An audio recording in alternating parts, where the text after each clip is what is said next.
It's great to see you guys, and welcome to the Lack of Internet Groove. This has just been a wild morning. Hi, Jewel. Oh my God, it's great to see you. Hi, it's great to see Hi, you and hear Jewel. your beautiful voice. Thank you. I've been thinking about you lately. I really have. How Uh, wonderful. And I see Linda Kirby. Oh my gosh, look at. Hi, Diane, honey. How are you? Christine, Leslie, Nazi. I love it. It's so great. There's Osana. Hi, and Kirsten, Michelle. And what is your name? Cohastrobin. Hi, welcome everybody. I'm so glad you're all here. Hi, Ridza, how's it going? It's good to see you. Really, Fred joining us, Marie. I love it. This is so great to see you all. Yeah, and there's Bobby in my office. I'm working on it. Okay, Bobby, that's nice. He's working. We have two internet providers. Both of them failed today. Yeah, can you believe it? Frontier and Comcast both had hysterics and freaked out. But it was only in my office, and I'm trying to figure out if it's the frequencies lately because they've been very, very high and very strong. And whatever. Anyway, here we are. And there's Holly. Is that Holly? Holly. Hello, Holly. How great. Great to see you. Well, welcome to Ask Me Anything, which has already started off with a bang this morning. I got up at 8 o'clock and talked to somebody in Norway. So this has just been a wild morning. Welcome. It's pretty much matching the energy of the entire globe right now. And I'm wondering how you guys are doing. How are you? How are you managing? Are you hanging in there? Keeping yourself solid and balanced, grounded? Well, if that's hard for you, which it may be, I suggest and urge you to take off your shoes and socks, to go outside and to stand on the dirt. And if there's a tree anywhere near, put your back against the trunk and hug that tree, because we're all in this together, trees included. So it's always nice to get that feeling of connection. So I guess we'll just start right off with whatever questions you guys have that are buzzing around in your brains. I'd love to hear them. So please raise your hand or put your question in the chat, and Cheryl is my translator here and she can read things in. Okay, so Nazi starting us off. All right, Nazi asks, if the sacred anatomy is a reflection of the divine architecture, how might its design inform our understanding of cosmic ethics or universal moral frameworks? Or does our structure already reflect the universal framework? If so, will that explain how prophets or seers receive this information in bringing the message? Okay, that's massive. Like 5 questions. Let's start with one question, Miss Nazi. Give me that first one again. I can't stand my hair to be up. I don't know what's going on. If the sacred anatomy is a reflection of divine architecture, how might its design inform our understanding of cosmic ethics or a universal moral framework? We are all connected to divine source. The source of creation lives within us, in each of us, and in fact, at the center of every planetary body, at the center of everything on the planet. Trees, plants, rocks, animals, everything has a core. Everything has that beautiful core light at its center.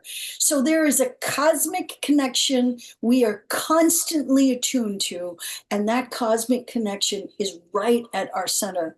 Learning how to clear the debris and the stuff out of the way to let that core shine as brightly as possible illuminates our lives, illuminates the possibilities, and it illuminates, hopefully for all of us, it lights the way in the dark. So that's the way. Okay, what's the next part of Nazi's question? Whoa, okay, more questions coming in. I have to find. Okay. Yeah. Does our structure already reflect the universal framework? Absolutely. I think I just answered that. Yeah. Yes, it does. Absolutely, absolutely, absolutely. Go ahead. If so, will that explain how prophets or seers receive this information in bringing the message to the masses? Well, that's a question mark, because a lot of prophets and seers are not the real deal. And I think it's really important to understand that the real deal is someone, hey, Eddie, there's Eddie, hi. Sorry.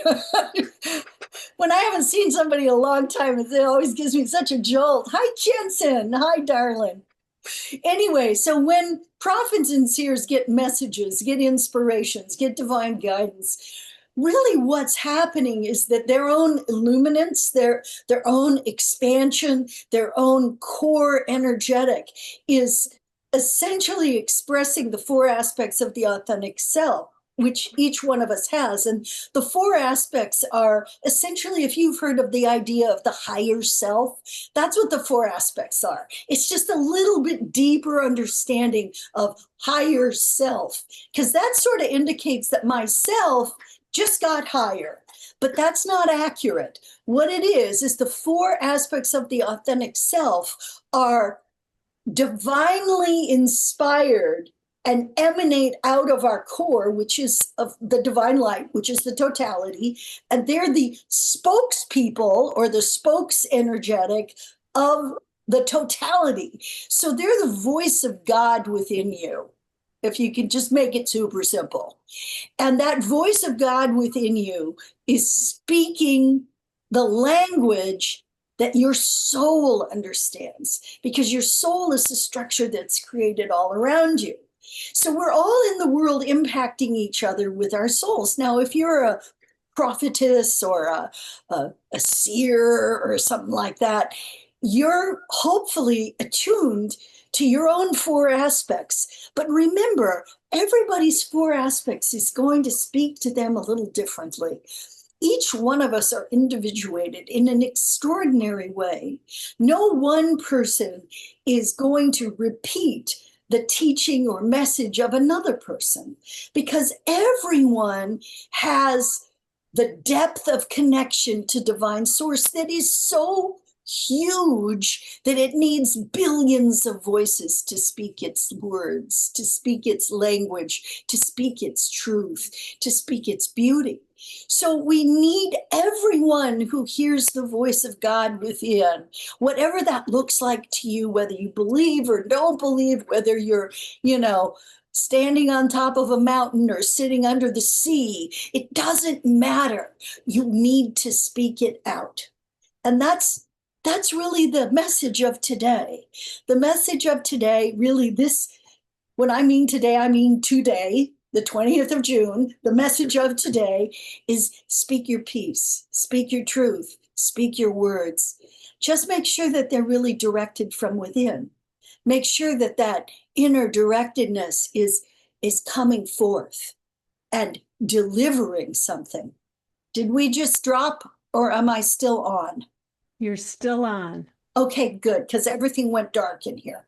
So, all right, we're in a cosmic circuit here, guys. So we're still heading down the road.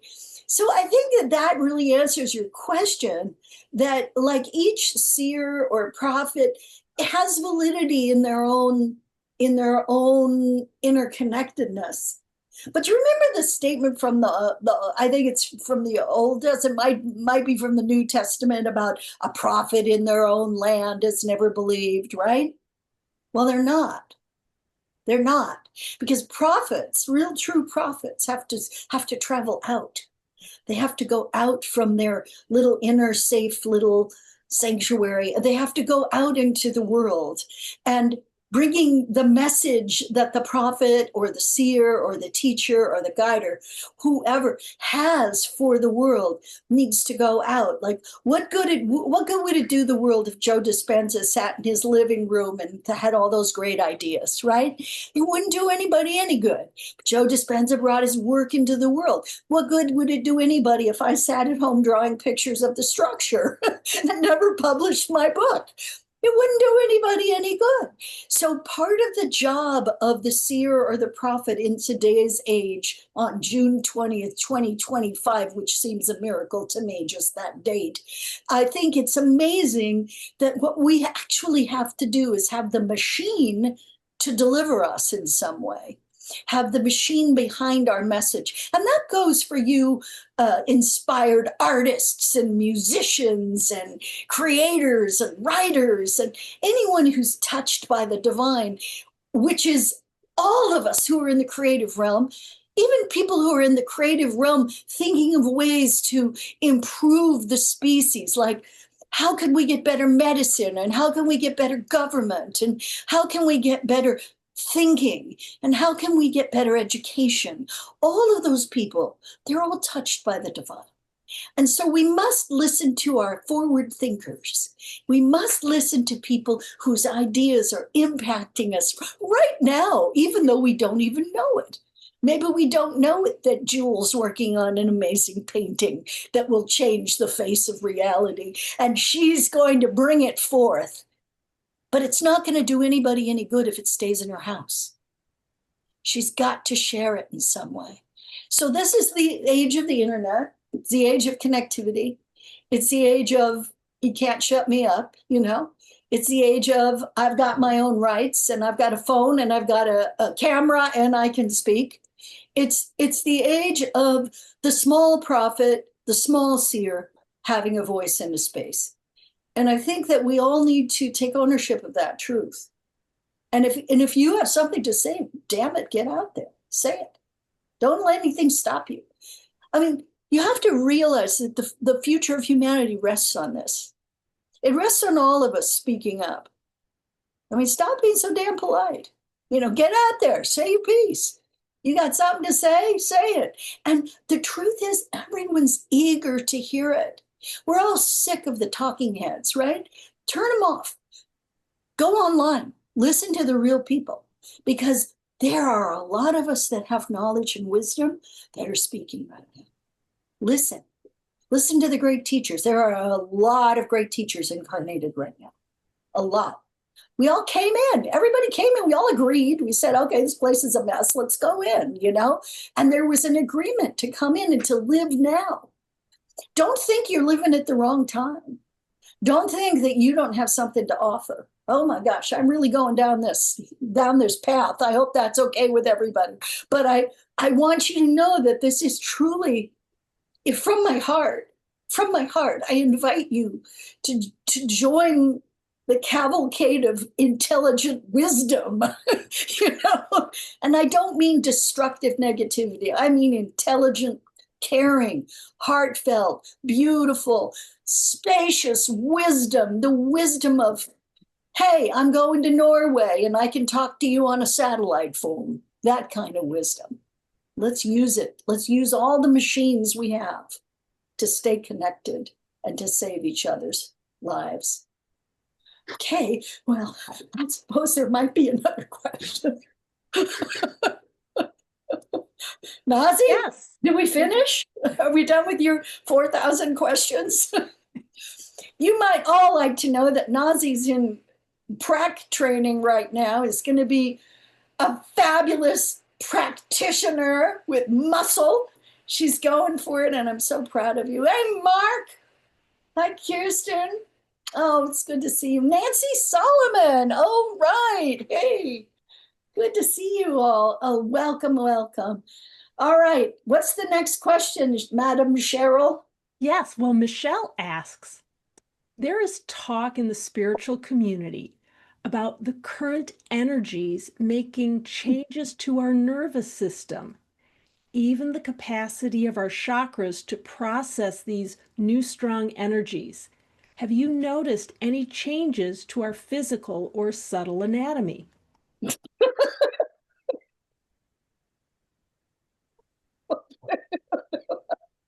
Yes.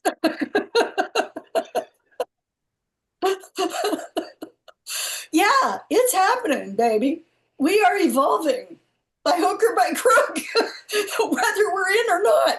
And the truth of the matter is, your sacred anatomy is actually not changing. Your physiology is relaxing. Let's put it that way. Things are less complex in the transmission of spiritual energies. But the truth of the matter, here's the exciting truth. The truth of the matter is that because we're evolving as a species, we're all going together.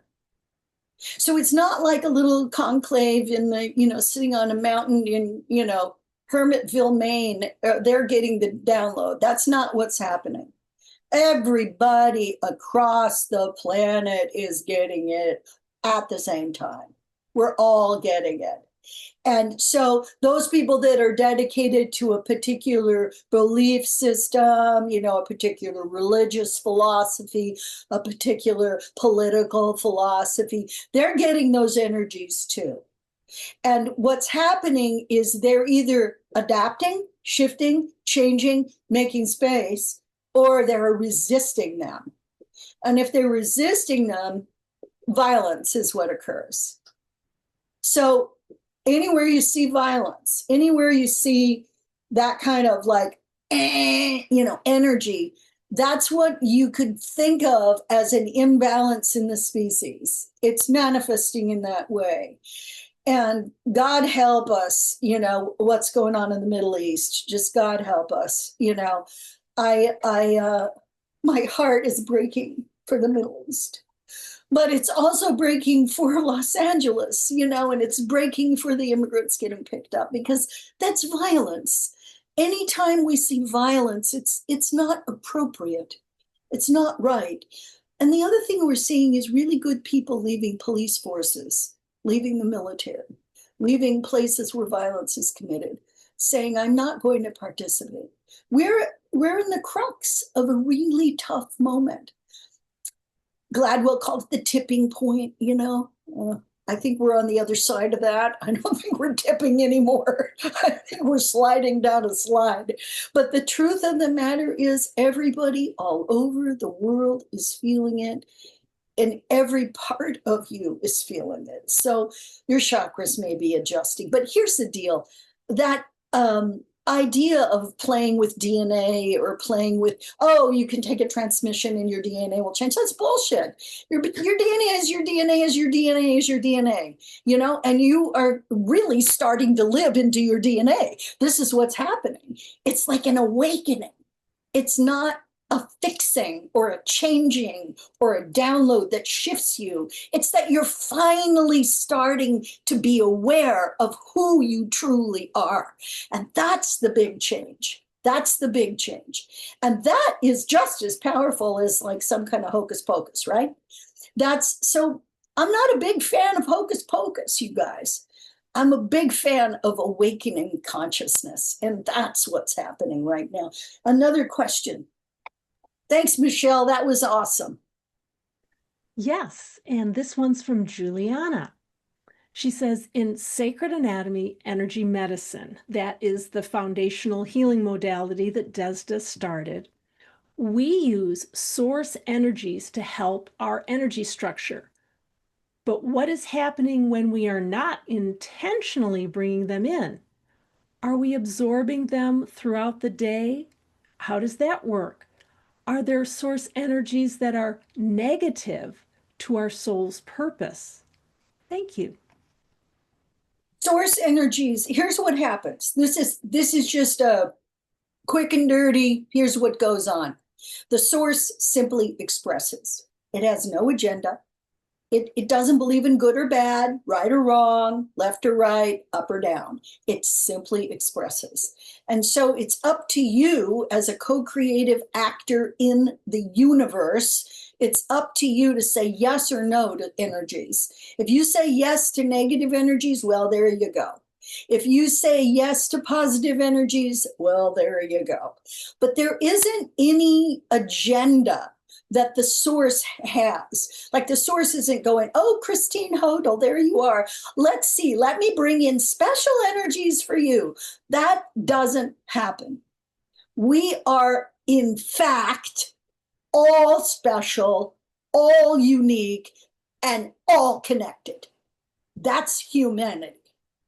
So when we receive the download of source energies at the edge of our structure, a big step in that is called the yes circuit. And it's literally at the very edge of the structure. It's right underneath the villi at the edge. And it just sits there and it says, yes, I'll take this in.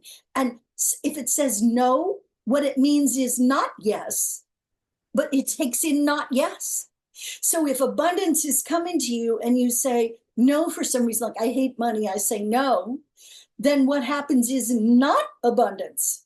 And that comes in.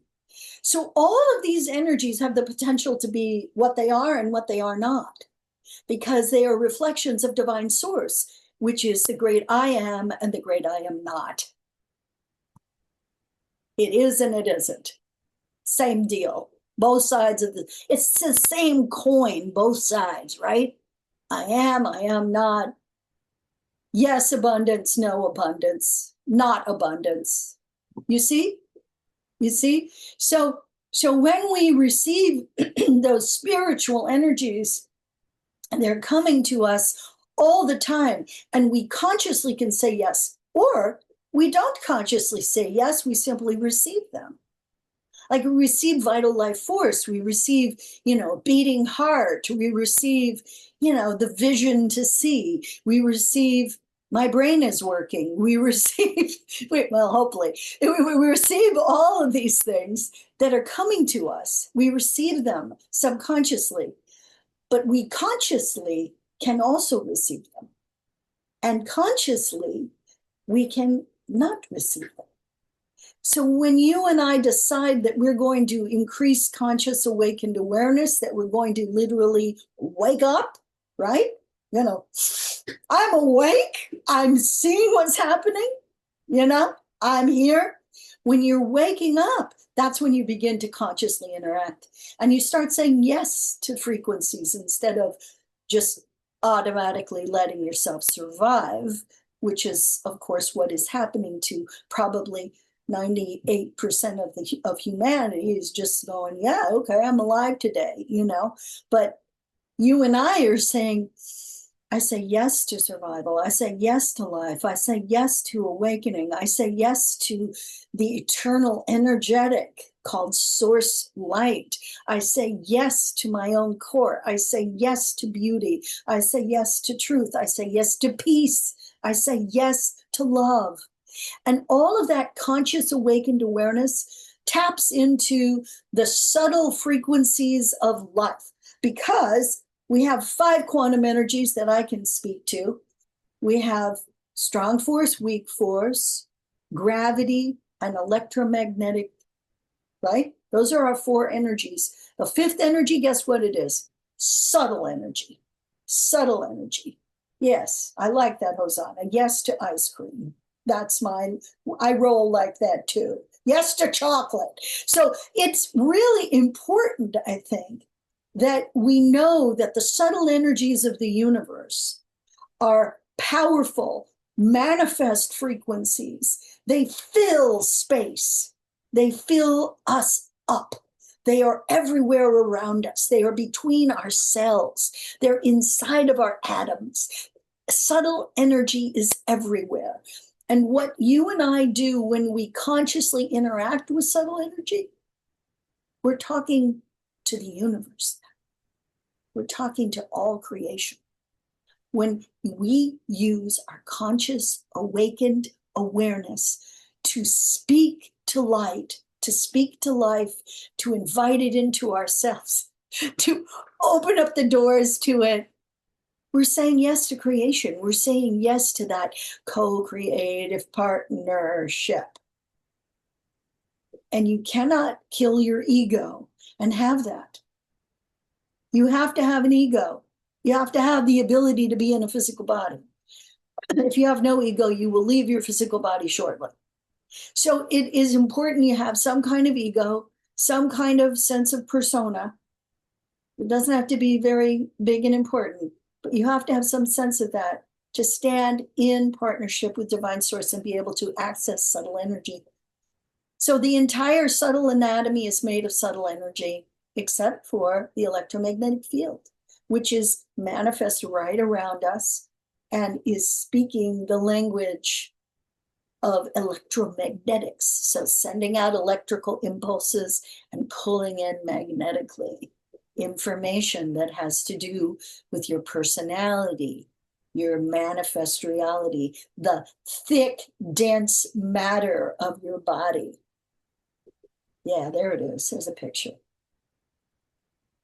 So, all these pictures that I show you, I drew these pictures first before Kimmy draws them. I draw.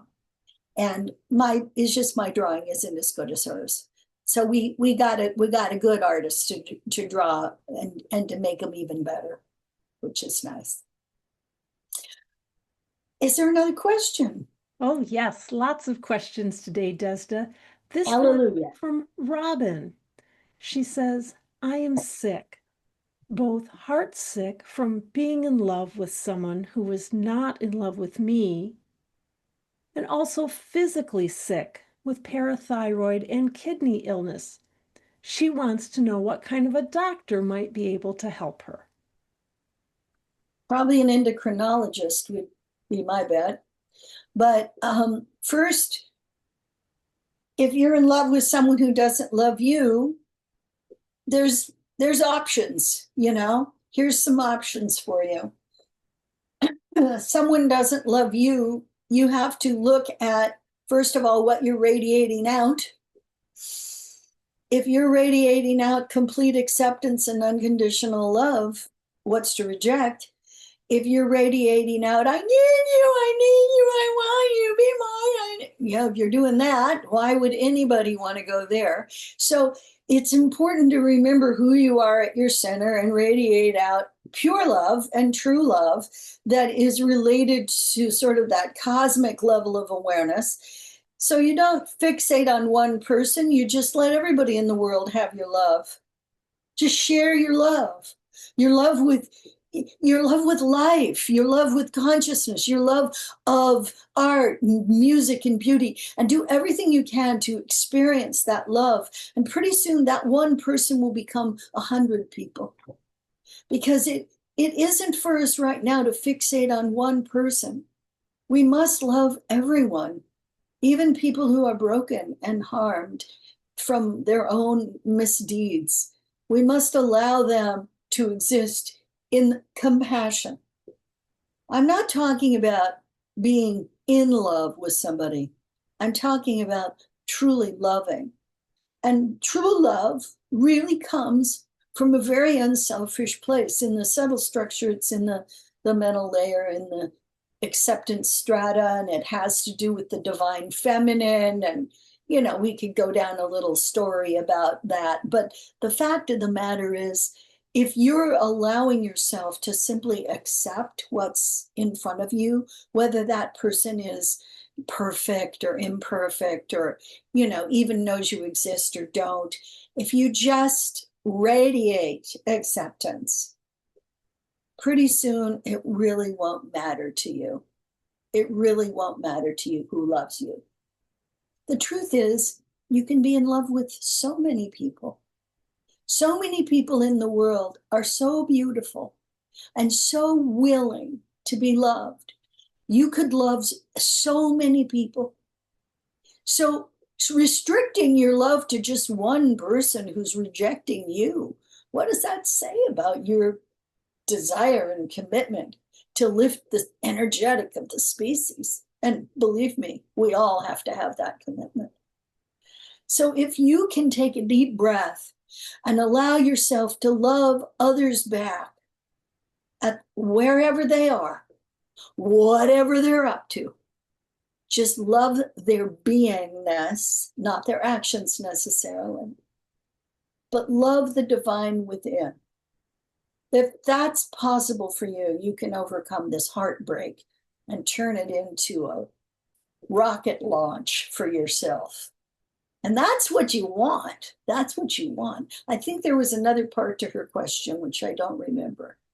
What was it, Cheryl? She was also, the heart sick, physically sick, and the Physically doctor sick. recommendation. Yeah, physically sick. Endocrinology probably is where you need to go. But the truth of the matter is, your heart sickness, your sickness in your physical body might not have anything to do with your physical body. It might have to do with your decision that you can only love if people love you back. You know, honey, that's not true. You can be in love with the moon. You can be in love with all these people on this beautiful Zoom page. You can be in love with all of us. And allow yourself to feel that love. And I know it heals the body, it heals the spirit and the soul. And you know what? We're all in physical bodies, we're all dying. Hello, you know, it's all happening. We're only going to last just so long. We've got shelf life. And so at a certain point, it's going to be time for you to go, and your body will fail in some way. But if you've spent your life loving, if you spent your life opening to the power of the source within you, every moment has been valuable. So go with that. That's my advice. It's my advice to anybody who's sick. It's like, love the world, love life, and love the illness, because maybe it's opening you up. Not saying it's always going to do that, but, you know, just a suggestion. Just, you got to make your own choice. Oh, beloved. Let's go, Cheryl. What's next? Okay, well, I just want to take a moment and say thank you for that reminder, because I know that's something I want to cultivate more of. Thank you, Desda. Oh, man. All right, now. A woman. Yeah, our next question is from Chenson, and she asks, are the core and channel in all of the planets? I understand this is true with the Earth. Yeah, they're in every planet. Every planet has a core, channel, and an edge. And they all look a little different. They've got different personalities, you know, but there is a planetary species. Like there's a human species, there's a planetary species. But then there are satellites like the moons, you know, and that's a different species. And they all present in their own different ways. And they have language. They speak to each other. The planets talk to each other, you guys. Eventually we'll figure it out. You know, just give us 1,000 years or so, we'll figure it out. But we got to get through the 2020s to get to that. So that's why we're all here, urging everybody on to keep going, to keep doing it, to stay committed to your truth and your beauty, and to know that life is an extraordinary moment, and it's just that long. Okay, hello. Sorry to be heavy. All about lightening up. We need strong messages. We need strong messages now. Thank you, Desda. Yes, we do. We absolutely, and it's the solstice right now, so it's very powerful time, you know. Yeah. We're zipping around. Our next question is from Ritza. He asks, is it possible to talk more about the offering bowl and its role in the anatomy? Yes. And what is it that is offered? Oh, God, Ritza, I just love you. I really do. Thank you for that great question. So the offering bowl is essentially your pelvis. And the pelvis is where we make our offer in the world. We don't make it up here. Think about it in terms of just like material physics, okay? the skull's opening is upside down. So everything falls out of the head. So the head is not a bowl that you can make an offering in if you're alive. If you have a pelvis, however, it is shaped like a bowl and it's open, which is what an offering bowl always should be. So when you bring your offer into the world, your energetic offer, your pelvic bowl holds some very powerful stuff.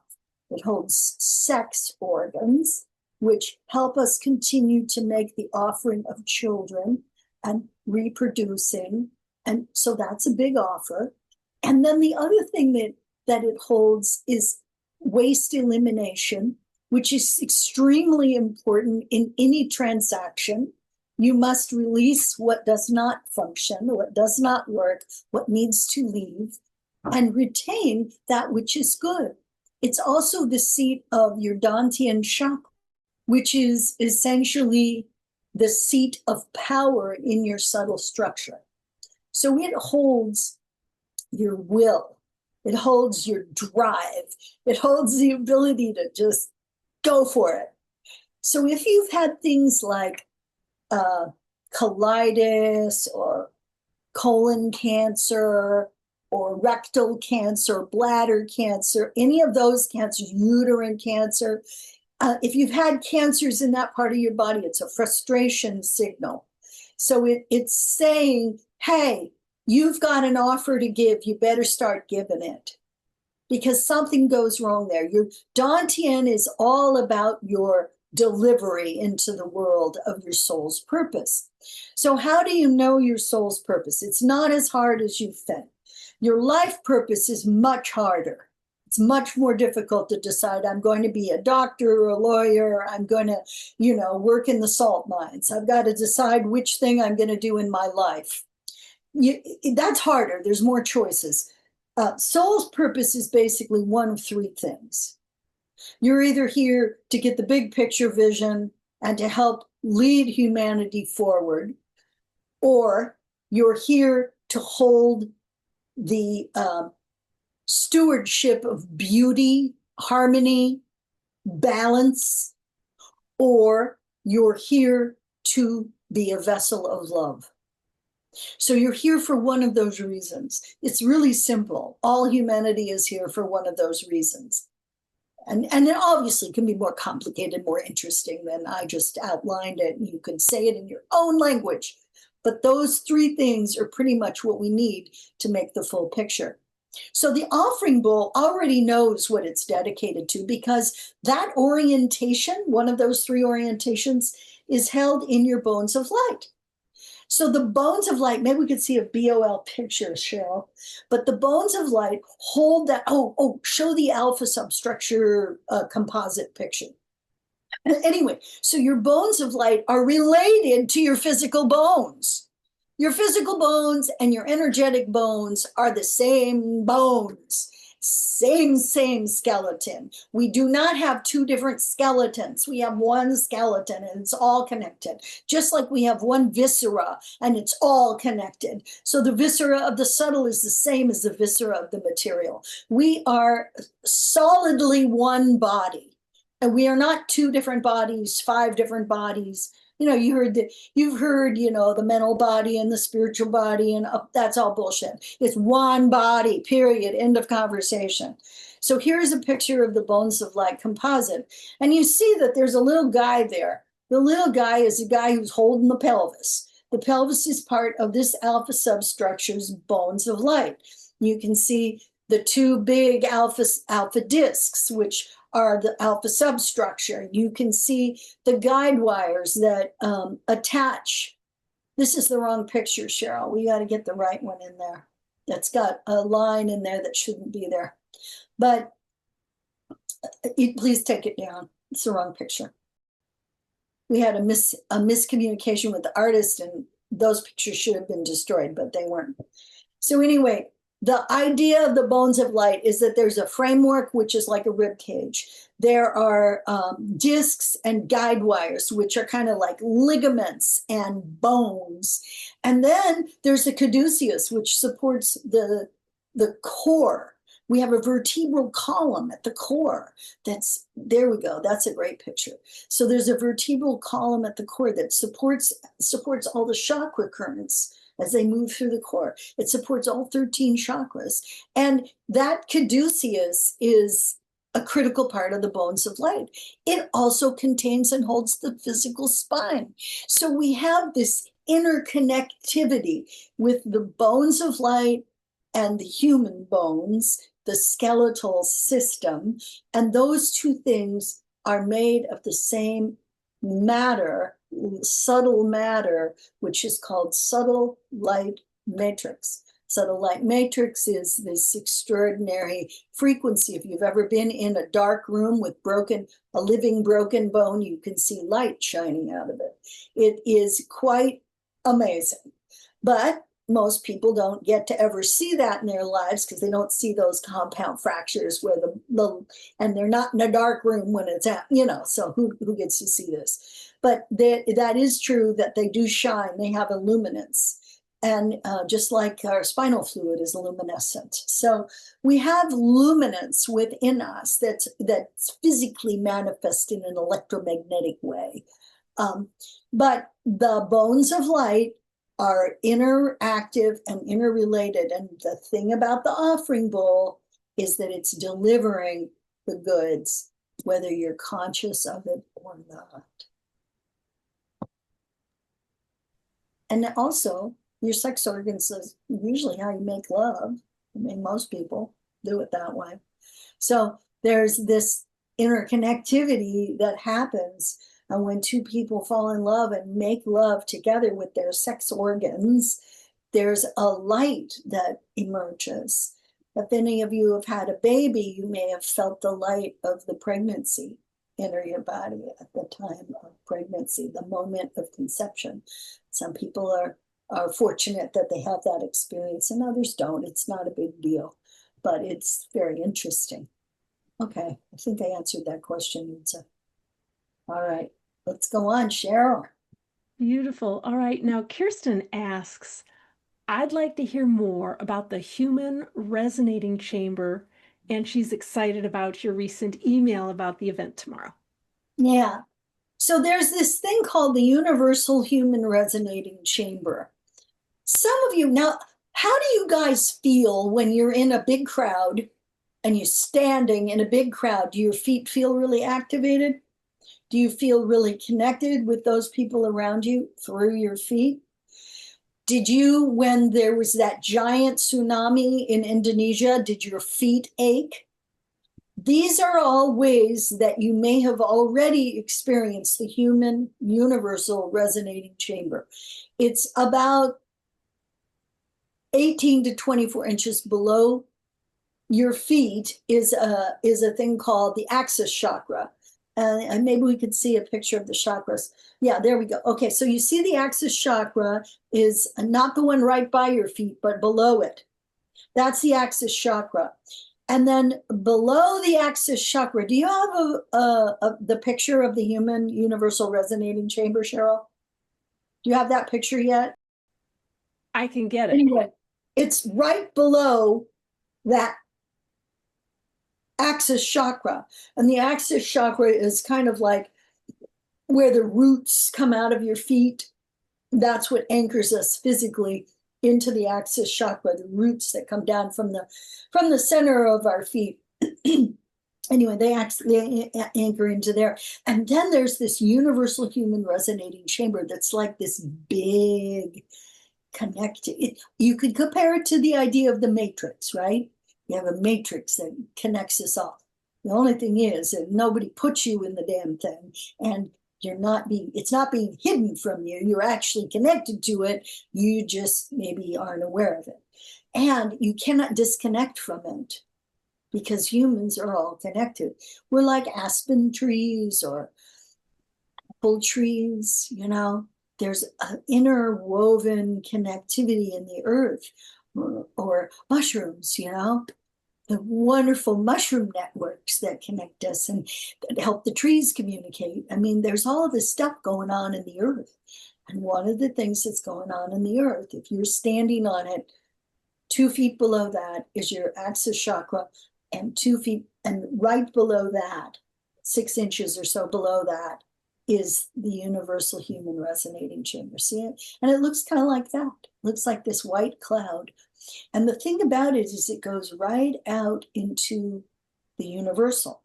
So if you think of each of us as a cosmos, there's an interconnected wave that's rolling through all the cosmic beings, all these human beings who are outside of time and space as well as in it. We live outside of time and space. We're not always in it. You know, many of you have had that experience of time stopping, you know, like, wow, I didn't know it was 3 hours, you know, that kind of thing. And we have this universal connectedness that we experience. Some of our practitioners have been really advanced in their exploration of it. One of them is Chenson, who has really studied the universal resonating chamber. And she's created a wonderful healing piece called Mending Reconnection that I love, love. And it's exciting because tomorrow I got the message from my teachers and my guides. I got the message to offer tomorrow a way to heal the universal human resonating chamber by bringing in source energies in a group into this chamber. So I've invited everybody on my mailing list to come and be part of this gathering tomorrow. We can only put 100 people on the Zoom, so however many show up, great. And what we're going to do is I'm going to show you energies, and then we're going to bring them in together into the human universal resonating chamber. And our goal is peace for humanity. That's our goal. And it's a love offering, you know, it's a time for us to be together, to feel community and to do something, right? That feeling of what can I do, you know? Here's what we can do. And so we don't know for sure what will happen as a result, but we know it's an offering that will soothe and hold space for the idea of peace at a global level. So that's something I would invite you all to attend tomorrow. And if you didn't get the email, just let Cheryl know and she'll make sure that that goes out. In fact, Cheryl, can you just put the information in the chat and people can download the Zoom. We just put the Zoom link out so anybody who wants to can come. You don't have to register or anything. We tried to make it as simple as possible. Yeah, because everybody knows that war is not a good idea anywhere on the planet. So that's the human universal resonating chamber conversation for now. I hope that was good. And, you know, if you ever get a chance to hang with Chenson, it's fun. She's really fun. All right, the next question is from Hosanna. Yeah, hi, Hosanna, darling. And she asks, are there geographic areas where ancient curses were pronounced for centuries out loud with voices that create an atmosphere for genocide or violence? Well, that's actually a really interesting idea because there has been a tradition in humanity to curse your enemies, right? And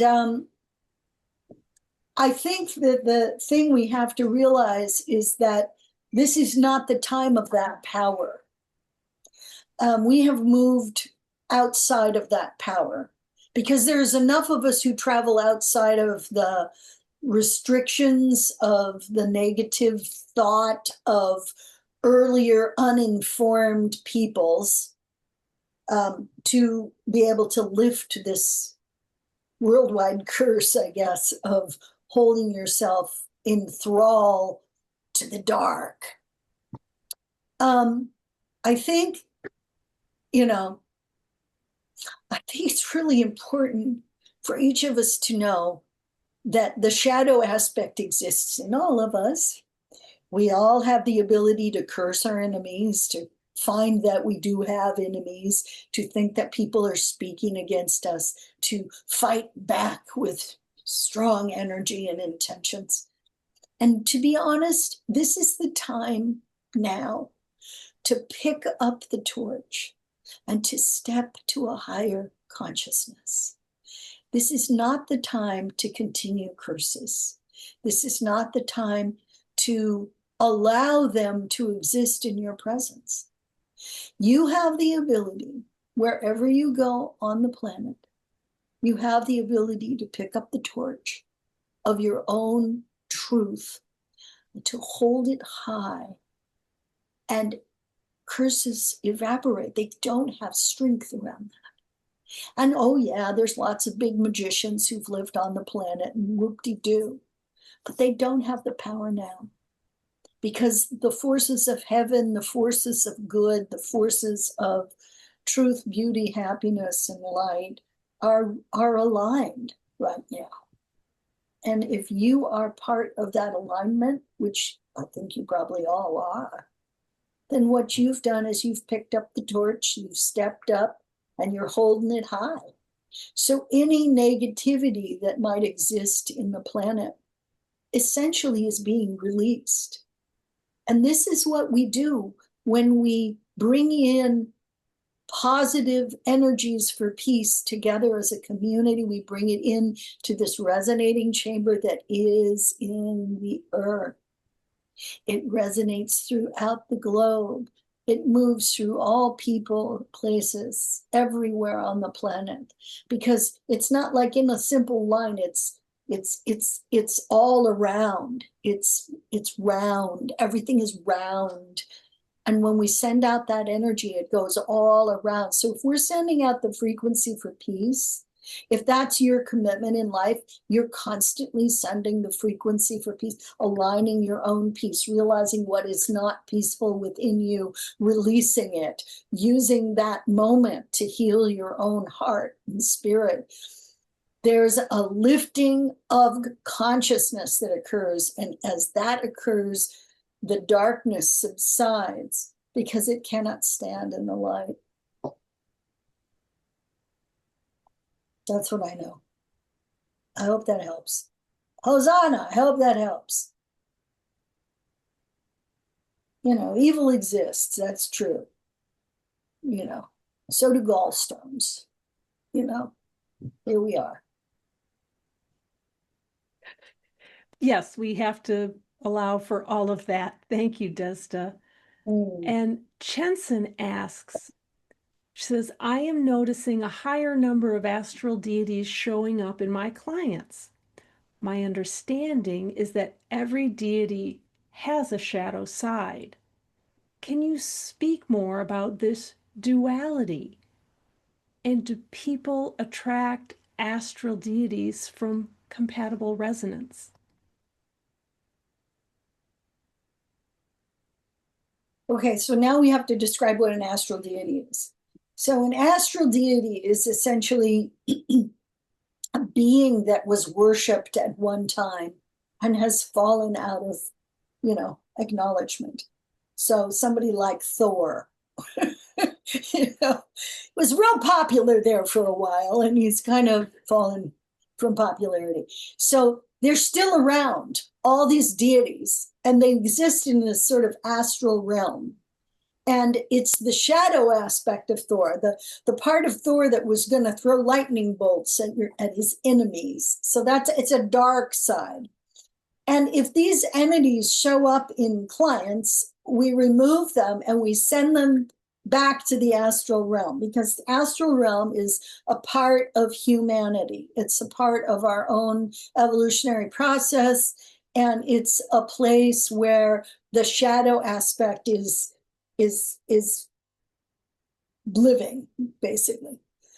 The thing is that there are beings right now that are bringing light to the astral realm. This is happening. There's a healing to the dark. a healing to the shadow, because this, and so some of them are being driven out, so they're going into people. So yeah, so we'll see some more of that, and we'll see evil manifest through humanity. We'll see darkness. We'll see people who can hardly wait to push buttons and, you know, drop bombs and do all that crud. And the reason is because they're filled with the darkness. They're filled with the this is the only thing I can see right now. This is all there is. So if you and I want to support the healing of that, we have to also support the healing of the astral realm, which is the shadow aspect of humanity.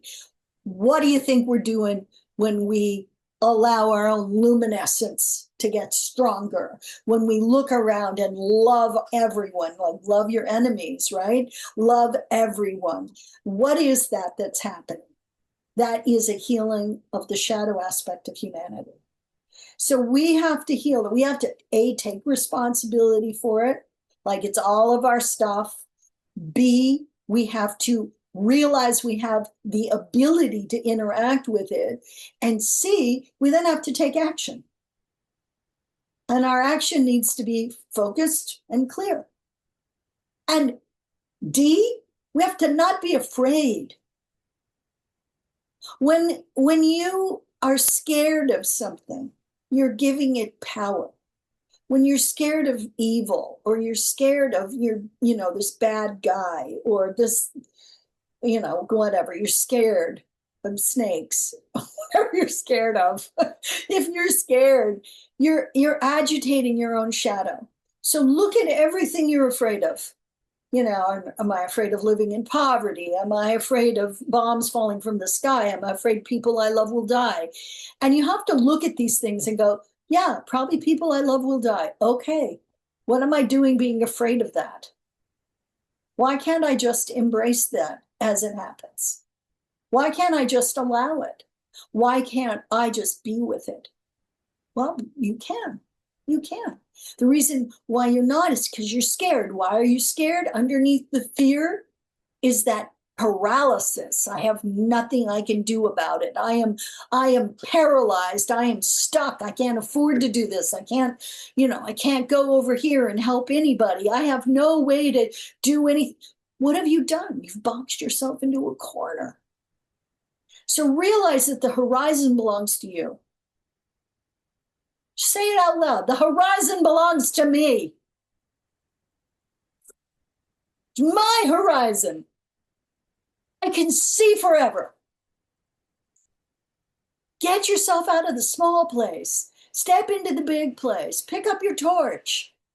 Realize that torch is burning from within you. Pick it up, carry it, give your offering in the world, whatever the heck it is. Speak your truth. These are the ways that astral frequencies are disempowered. So when you say to somebody you've got an astral entity, or you've got an astral possession, you've got some astral thing, let's lift it out, let's dispense with it. We always give it to Archangel Michael, who takes it immediately to the light side. Archangel Michael is constantly working. If you don't believe in angels, it's okay. I don't care. But angels are working with us. Angels are amazing beings who have never incarnated in physical bodies, but they're working with us because there are many layers of consciousness. There are many realms of consciousness, at least 7 that I know of. And there's probably more, lots of layers of humanity and beingness and, elves and fairies and nature spirits. And it's all there. We are very complex and simple at the same time. If it expresses, it lives. So there you go, so you're going to see more of that. And there's such joy in it, like whenever I find an astral in somebody, I'm like, great, we get to release this. Isn't that awesome? Let's go, So if you have somebody who's like caught in the darkness, depression is overwhelming them. They want to die. They can't go on, There's one part of me that says, so let them die. It's okay. And then another part of me says, no, wait a minute. Come on. Let's pick up the dark side. Let's bring it up into the light. Let's allow ourselves to connect to the truth. When things get really dark, the truth gets really obscured, you know? So that's when you got to pick up your torch and stand there with like a beacon with no agenda. I'm not saving you, I'm just being here. Stop saving people. Okay, I think I said enough about all of that. Okay, go ahead, Cheryl. Ask me anything, you guys. Apparently I'm on today. Hey, some of us do get the cosmic joke. So right on. Yeah. Here we go. Yeah, I love that. All right. Christine asks, what inner issues may destroy or inhibit the physical bone structures throughout the body regarding the bones of light? What physical, what issues? Is that what you said? What inner issues Inner may destroy? the bones of light? Yeah.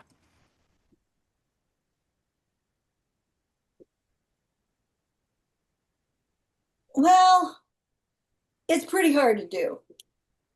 But lack of alignment, you know, with your purposeful action, not allowing yourself to hear the four aspects speak, cutting yourself off from your own intuitive knowingness, your own truth, not your instincts for survival, but your intuitive knowingness of what is going on at a higher level of evolutionary development. If you're not able to sit in sort of the honest evolutionary developed space, you start slowly to shut down, and the bones of light aren't going to dissipate, disappear, or leave you. They're just going to release the physical body. So, you'll come back around, you'll get another shot, in a while, 7,500 years, you'll get another time through, unless you pop back in right away. Like some people, like some of our leaders, just don't even go to the Temple of Wisdom. They just come right back in. Okay, so there you go. I don't mean to get too intense. Well, speaking of this passing through, Jewel asks a beautiful question, in my opinion. How does the way a body is cared for, honored, buried, created, etc., make a difference to the subtle structure and carried into the future? The subtle structure does not care how we are buried. Just doesn't care. It's like, that's really for the people who are left behind. Like, if you're left behind and the best way to dispose of remains is to cremate, great. The subtle structure is completely disinterested in that part, because once you physically die, you're like dissipated and leaving. Your light body lifts up and your entire structure leaves. Your physical body is already deteriorating at the moment of death. It's already disintegrating. So your electromagnetic field disintegrates, all of that goes. And so if you burn the empty container, that's kind of no biggie, just the most ecological way to do it is good. I don't believe in sending us into outer space. I think that's stupid. But if you bury somebody or you cremate them, all that's good, it's all good. But how you care for your physical body, like if you're cognizant of the beauty of your physicality and you want to retain this body as long as possible so that you can do as much good as possible. If your focus is to be of service with a healthy physical body, the structure is in complete alignment with that and will support it, But it's when we become disconnected that we get sick. When something starts to block, we'll become misaligned, if you could see that, when we become misaligned with our inner message, our inner truth, our offering for the offering bowl, you know, the offering we're bringing, when we become misaligned to that, that's when we kind of run into trouble. And that's when the physicality starts to say, hey, maybe you should pay attention to realignment, and it gets sick. So the physical body is a big clue for us as to how well we're aligned with our own spirit's desire and focus and need. But it doesn't care how we bury each other. It's nice, to bring everybody together and have a little party for the person who died. I mean, all that's nice, but you know who it's for, don't you? It's for you. It's not for them. They're already at the big party. The minute they die, there's a big celebration, and there's, streamers and horns and all their dead animals. And they arrive, and everybody's happy, and their grandmother shows up looking like an 18-year-old. I mean, it's fun. Death is really cool. I've been dead twice. It's all right. Actually, I've been dead more than that. But I remember those 2 times in this lifetime and other lifetimes too. Death is fine.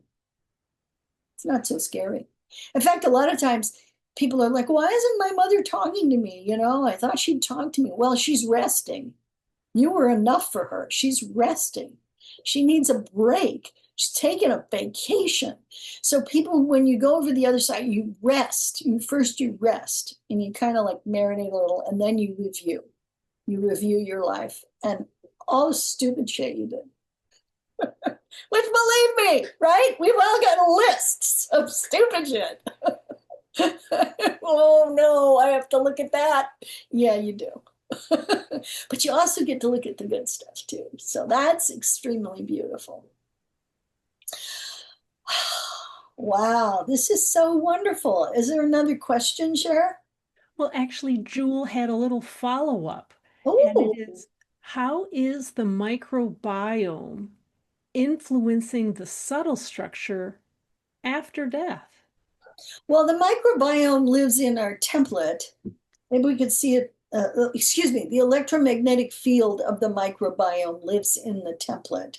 The physical microbiome lives in your physical body. I mean, that is where it is. But something like 80% of our DNA is not ours. It belongs to the bugs that live in us. 20% is ours. We're barely occupying the container. And the rest of it is all these bugs and germs and viruses and, just all this stuff that lives in us. And those things are all different species, and they have electromagnetic fields like you do. So your electromagnetic field lives in the layers. Their electromagnetic field lives in the template. Maybe we can see a picture of the template.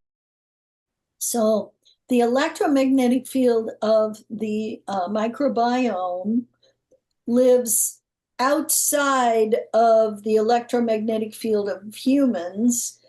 And the electromagnetic field of humans kind of ends where the green sphere ends.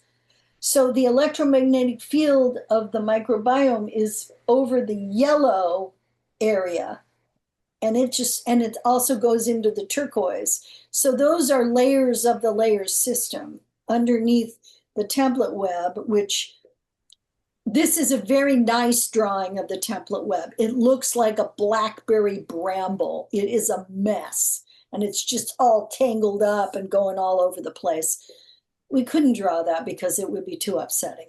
But this is a very sort of calm way to understand that the energies of the structure are like all around our physical body and incorporate our physical body. So one of the things that you should know is that your electromagnetic field of your microbiome remains for a little bit longer than the electromagnetic field of the physical body. It actually stays a little while in that part of the template and kind of gives information out as it dissipates. It's pretty interesting. So I've seen that with people I've been with when they died. That's how I know that. Okay. Thanks for listening to this. Thanks for being here. Thanks for being my friends. I appreciate that a lot. And thanks for showing up, you know? No time passes when we're together, right? Where time sort of stops and the light appears, and here we are, radiating together in this beautiful field of the sacred anatomy angels holding us in this moment of connectivity. Oh, thank you for saying that. My hair is just something. My hair is you got yours up too. I like that, Robin. That looks nice. So, are there more questions, Cheryl, or have we pretty much answered them? Those are the questions that came in through the chats. Yep. All right. So I'll tell you what, I'll take one question live. So if anybody has a live question or a quandary or a thing you're wrestling with right now, speak up. Just raise your hand or wave at me, or if you don't, that's okay. Going once. All right, Robin. I think you covered it. It was that you're going to address it tomorrow, but it's, living everyday life, knowing what's happening in the parts of the world where people are being murdered and starved. So, just finding those little ways to honor the people that you meet and that you see and that you be with. And, it's a challenge. It's so heartbreaking that lots of us just do feel helpless. So thank you for, addressing that, and especially the way you're going to address it tomorrow. Yeah, you got to come and hang. The thing of it is, Robin, that sadness is there. I mean, what are you going to do? Take your sadness out? I don't think so. So sadness is there. I look at the world today and I feel absolutely devastated by what I see. I feel so sad because I look at it and I think, you guys, stop it, wake up, look at what's here. Look at what we have. We have this opportunity. We live that long and we've got this great moment, and you're going to do it. You're going to wreck it by doing this crazy stuff and not sharing and not embracing and not working things out, and holding to positions and holding on to belief systems that are not serving anybody, maybe just a few people. We have to understand that the joy within us has to be stronger than the sorrow. We have to hold to the joy. And whatever it is that brings you that, whether it be, remembering the person you love, remembering your grandchildren or your children, remembering people you knew the way at the beginning of your life who were kind to you, your grandmother, remembering those connections and sharing that frequency out. It's really important. We live in the seat of compassion. And guess where that is, you guys? The seat of compassion for humanity is at the edge, which is outside of time and space and has so much to offer. We have so much to offer. So don't feel like you have nothing to give. Don't feel like you can do nothing. Don't feel like that. And the reason I say that is because you always have the potential to bring the light. You always have the potential to radiate the totality of all creation. And if people are starving and dying, we have the ability to save them by lifting the frequency of our species to the place where none of that will be necessary. It may not be tomorrow, it may not be next week, but you know what? It could happen in our lifetimes. It's a matter of saying, I will no longer destroy to create. And it's a matter of saying the people who are living in a place of me, mine, I understand nothing about the truth of reality. And I have great sorrow for those people because they are shutting themselves off from the most beautiful things. And I don't mean gold and silver. I mean love and connection, compassion, truth, beauty, the sunrise. Come on. Have you ever looked into the eyes of an infant? We're always all there. We are always all there. We don't have to learn to be all there. We're already all there. And it's a matter of opening up the space big enough to receive the power of life. I hope that helps. See you tomorrow, Robin. And I saw Cheryl put the information in the chat. Come and join me, you guys. This is going to be a wonderful thing. Peace for humanity. Let's come together and call upon divine source energies for peace.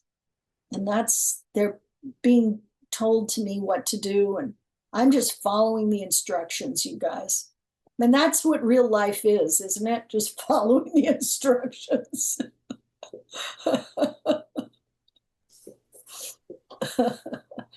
Yeah, here we've got Sacred Anatomy Secret coming up with Cheryl Berry. She's teaching the beginning class of my work. I'm no longer going to be doing that. I'm handing it over to a stalwart group of very excited teachers.